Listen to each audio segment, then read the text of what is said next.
a 3-bone prime rib roast here, about 7 pounds in weight.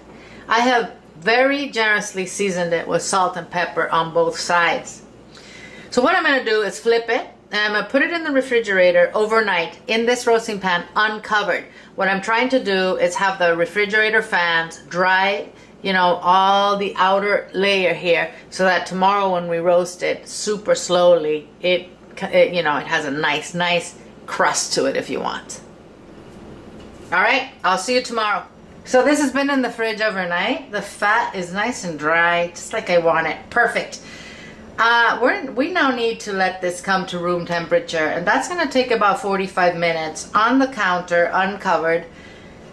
So we're going to do that so that we can start cooking it. We're going to add a little beef stock to the bottom of our roasting pan, and this is so we have a nice au jus once it's ready. Make sure the meat is not sitting on top of the liquid, okay?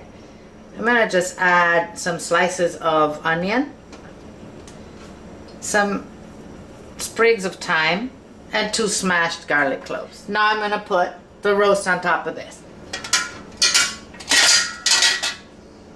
Perfect.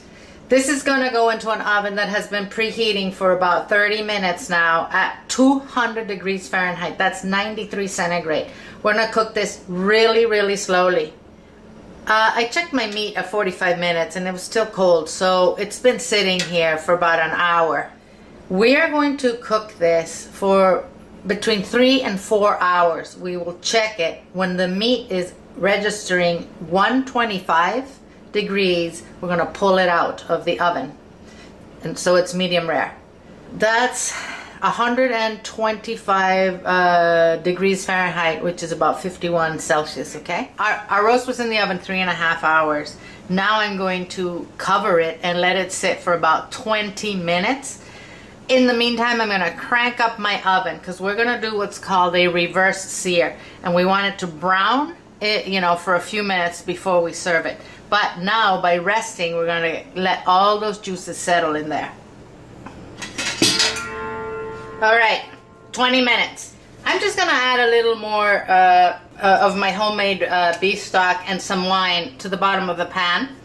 Then we'll scrape all that beautiful stuff that's under there. I'm just going to add, I don't know, maybe half a cup of wine.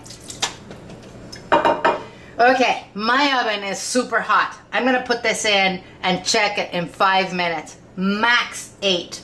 As soon as this is nice and brown, I'm pulling it out. Let's make our au jus and we can eat. I just put my roasting pan over 2 burners, and we're just going to reduce this sauce. Then we will pass it through a sieve. We do have some nice brown bits at the bottom, so we want to scrape that.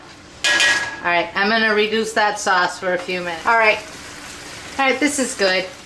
This is good. Now I'm going to turn off the heat, and I'm just simply going to, as I told you, pass this through a sieve, and we'll be done with our the juice for our meat. We are going to carve this in the same direction the bone is. So this is on top of the bone. We're just going to cut it like this. Okay? You can obviously cut them as thick as you want. I'm going to cut them about that thick. About, I'd say, an inch maybe.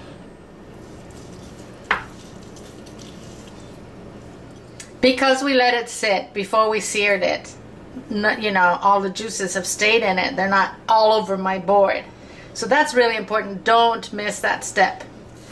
Now, if you are, you know, you like your meat cooked more, obviously you're going to leave this in the oven longer. But prime rib pretty much has to be this way. You decide. All right, let's try this. I put some of that juice on, as you can see.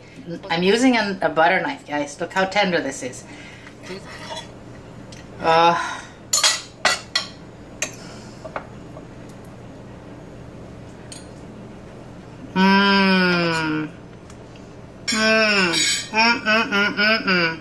Oh, wow. Wow. This is excellent. Oh, my goodness. I hope you give this a try the way we made it, and I hope you love it. It's perfect. Hey guys, thanks for watching. I hope you really liked this video. If you give me a like, a share, a comment, and a sub, that'd be great. I will see you next time. In the meantime, eat well without going broke. Take care.